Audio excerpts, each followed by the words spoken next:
இருக்கீங்க? சந்தோஷமா இருப்பீங்கன்னு நான் விசுவாசிக்கிறேன். என்னங்க, கிறிஸ்மஸ் காலங்கள் தொடங்கிடுச்சு. நம்மளுக்கு கிளைமேட்டும் மாறிட்டே இருக்குது. வீட்டில் நல்ல டெக்கரேஷன்ஸ் அதெல்லாம் பண்ணியிருப்பீங்க.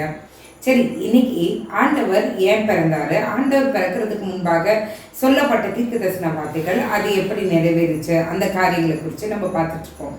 இன்றைக்கு ஒரு வசனத்தை நம்ம பார்க்கலாம். மீகா 5ஆம் அதிகாரத்தில் 2ஆம் வசனம்.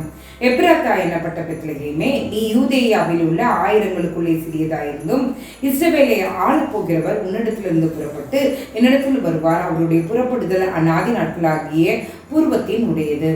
பெத்லஹேமில் இயேசுவானவர் பிறப்பார் என்பதை மீகா தீர்க்கதரிசி அழகாக எழுதியிருக்கிறார். 5ஆம் அதிகாரம் 2ஆம் வசனம். இந்த வார்த்தை இங்கே நிறைவேறியது. இதே புதிய ஏற்பாட்டில் இருக்கிற மத்தேயு 2ஆம் அதிகாரத்தில் 6வது வசனத்துல இந்த வார்த்தை அப்படியே நிறைவேறி இருக்கு. யோசித்து பாருங்களேன்.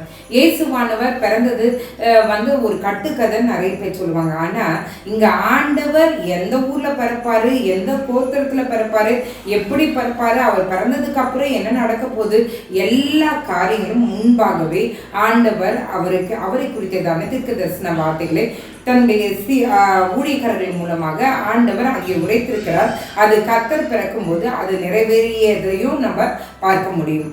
இன்றைக்கு ஆண்டவர் சொல்றாரு, ஒரு இயேசுவானவர் பிறக்கிறத தீர்க்கதரிசிகள் அநேகர் சொல்றது நிறைவேறினதையும் அந்த வேதத்துல குறிப்பிட்டது உண்மையானா நம்முடைய வாழ்க்கையில வேதத்தை நம்ம நிறைய படிக்கிறோம், வெளிப்படுத்தின விசேஷத்தை படிக்கிறோம்.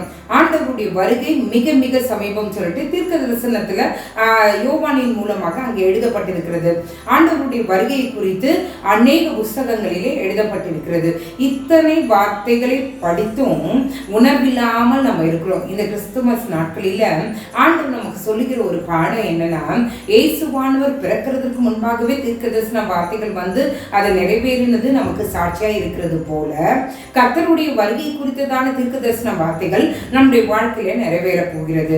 அதாவது நம்ம இருக்கோமா, ரகசிய வருகையில் எடுத்துக்கொள்ளப்படுகிறோமோ, இல்லை நம்ம மரித்து போகிறோமோ என்பது நமக்கு தெரியாது. ஆனால் அந்த வார்த்தைகள் ஜீவனுள்ள வார்த்தைகள். இன்றைக்கு கர்த்தர் நம்மை பார்த்து சொல்கிறார், நம்ம அந்த வார்த்தைகளை விசுவாசிக்கிறோமா?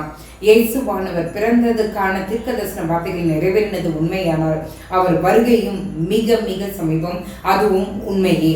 இன்றைக்கு ஆண்டவர் நம்மை பார்த்து சொல்கிறார், நீங்களும் நானும் ஆயத்தமா இருக்கிறோமா? இந்த கிறிஸ்துமஸ் நாட்களில ஆண்டவருடைய பிறப்பை குறித்து பேசுகிற நம்ம ஆண்டவருடைய வருகை குறித்தும் தெளிவுள்ளவர்களாக நம்ம இருக்கணும். ஆண்டவருடைய வருகையை நோக்கி நம்ம அமர்ந்திருப்போம். ஆண்டவரே, நாங்கள் எப்பொழுதும் ஆயத்தமா இருக்கிறவர்களா நாங்கள் இருக்கணும்னு சொல்லிட்டு ஆண்டவர் நோக்கி பார்க்கலாமா? எங்களை நேசிக்கிற நல்ல பரமபிதாவே, அப்பா, திரும்ப சாக்கியத்தை நீர் எங்களுக்கு தாந்தீரே, உமக்கு நன்றி. இந்த வேளையிலே இயேசுப்பா ஆண்டவரே, தீர்க்கதரிசிகள் மூலமாக நீ சொன்ன வார்த்தைகள் நிறைவேறினதையும் ஆண்டவரே நாங்கள் இன்றைக்கு பார்த்தோம். அதே போல நம்முடைய வருகையை குறித்தும் அநேக வார்த்தைகள் எழுதப்பட்டிருக்கிறது. எப்படி இருக்க போகிறது கடைசி காலம் எல்லாம் அழகாய் எங்களுக்காய் எழுதி நீங்க எங்களுடைய கருத்தில் கொடுத்துருக்கீங்க. இன்னும் விசுவாசிக்காம இருக்கோம் ஆண்டவரே, அவைகளை விசுவாசிக்கவும் உங்களுடைய வருகையில எடுத்துக்கொள்ளப்படுகிற ஆத்துமாக்களாய் ஆயத்தமாய் இருக்கிறவர்களாகவும் நீர் எங்களை வைக்க வேண்டுமா நாங்கள் ஜெபிக்கிறோம். நீரே எங்களோடு இருந்து எங்களை வழி நடத்துங்க. உங்களுடைய திட்டம், உங்கள் தீர்மானம் நிறைவேறட்டும். நீரே எங்களோடு இருந்து எங்களை வழி நடத்தி ஆண்டவரே எப்பொழுதும் விழிப்புள்ளவர்களாய் இருக்கிற ஜனங்களாய் நாங்கள் இருக்க ஆண்டவரே, எந்த விதத்திலும் தள்ளாடுகிறவர்களாய் அல்ல, வடிவி போகிறவர்களாய் அல்ல, நிலைத்து நிற்கிறவர்களாய், இந்த வார்த்தை பிடித்துக் கொள்கிறவர்களாய் நாங்கள் இருக்கிறவர்களாய் எங்களை நீங்க மாற்றுங்க.